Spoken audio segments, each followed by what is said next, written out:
जय सिया राम। आप सभी को हम कूर्म अवतार के बारे में बताएंगे। तो भगवान कूर्म अवतार की कथा इस प्रकार है।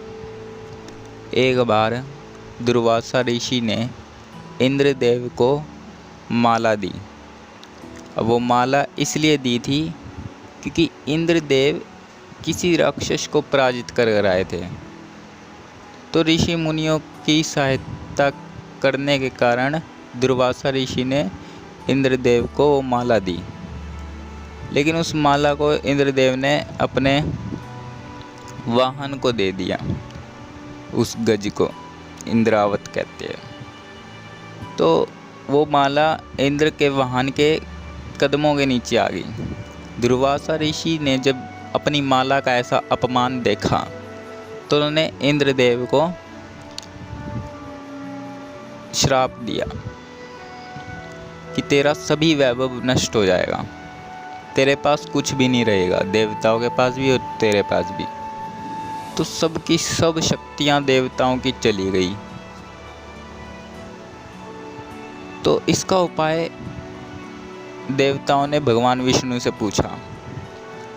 देवताओं ने जब ये पूछा कि भगवान विष्णु से कि हम अपना वैभव कैसे प्राप्त करें, तो भगवान विष्णु ने ये कहा कि आप लक्ष्मी को प्राप्त कीजिए, क्योंकि लक्ष्मी से ही सभी वैभव आते हैं और लक्ष्मी समुद्र में रहती है।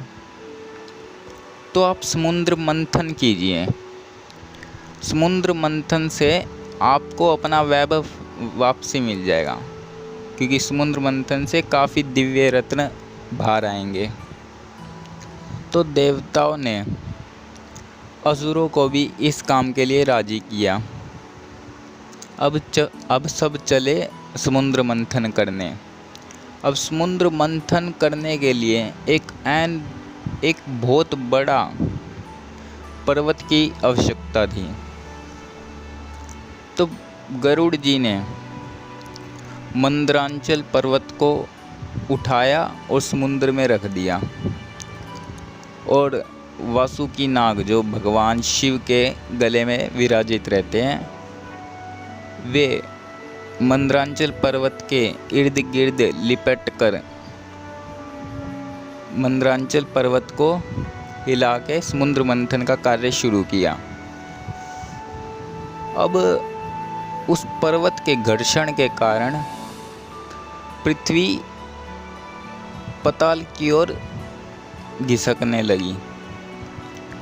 तो इस परिस्थिति पर भगवान विष्णु ने कूर्म अवतार धारण किया और कूर्म अवतार धारण कर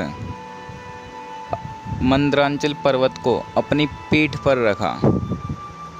तब जाके समुद्र मंथन का कार्य आसानी से पूरा हुआ, वरना पहले तो पृथ्वी पाताल की ओर घिसक रही थी। लेकिन कूर्म अवतार की सहायता के कारण अब समुद्र मंथन किया जा रहा था।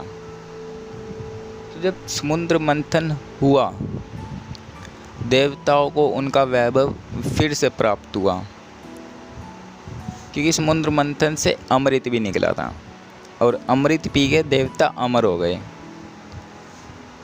तो कूर्म अवतार के बाद देवताओं को अमृत पिलाने के लिए भगवान विष्णु ने मोहिनी रूप भी धारण किया था। तो कूर्म अवतार को काफ़ी कम लोग जानते हैं, और सनातन धर्म को बढ़ाने के लिए भगवान विष्णु के सभी अवतारों को जानना जरूरी है।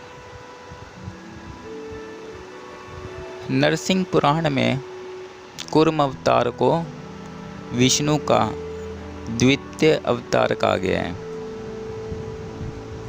कूर्म अवतार की पूजा करने का सबसे बड़ा फ़ायदा ये है कि आपको भी, अगर आपकी सारी शक्ति नष्ट हो चुकी है देवताओं के समान, अगर आप कूर्म अवतार की पूजा करेंगे तो देवताओं को उनकी सभी शक्तियाँ वापसी लौट कर आ गई थी, वैसे ही आपकी भी कूर्म अवतार की पूजा करने के बाद आपकी भी सभी शक्तियाँ वापसी लौट कर आ जाएगी। आप फिर से ऊर्जावान हो जाओगे। आपकी नकारात्मक ऊर्जा चली जाएगी और सकारात्मक ऊर्जा वापसी आ जाएगी। कूर्म अवतार की पूजा करने का सबसे बड़ा फ़ायदा यही है। तो आइए हम सब चलते हैं भगवान कूर्म अवतार की पूजा करने और दिल से कहते हैं जय सिया राम।